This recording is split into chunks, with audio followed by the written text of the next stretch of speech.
Bulletin की शुरुआत करेंगे इस वक्त की 25 बड़ी खबरों के साथ।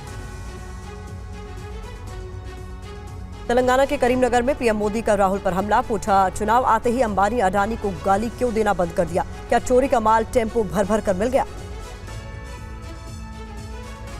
तेजस्वी यादव का पीएम मोदी से सवाल। प्रधानमंत्री बताएं, पटना यूनिवर्सिटी की सेंट्रल यूनिवर्सिटी का दर्जा क्यों नहीं दिया?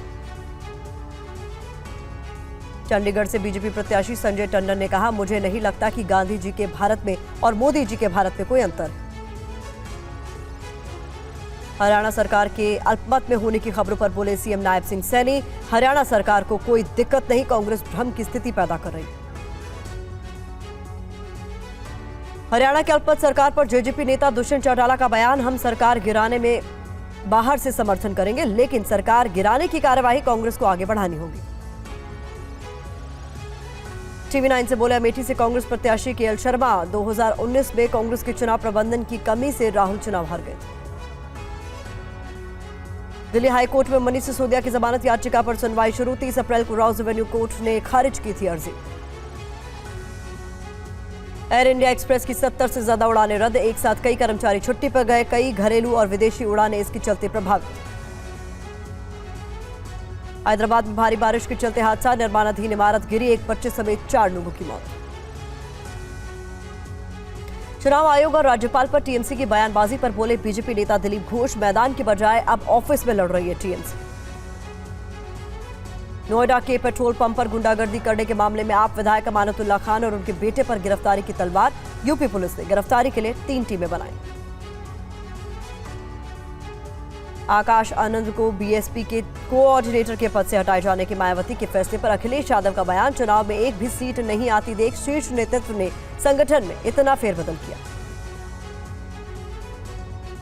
वक्फ संपत्तियों पर अतीक और अशरफ की थी नजर। प्रयागराज और कौशाम्बी में वक्फ बोर्ड की जमीनों पर माफिया का कब्जा था। नए दस्तावेज में अतीक की पत्नी शाइस्ता के नाम मिला है पेपर। पुलिस जांच कर रही है।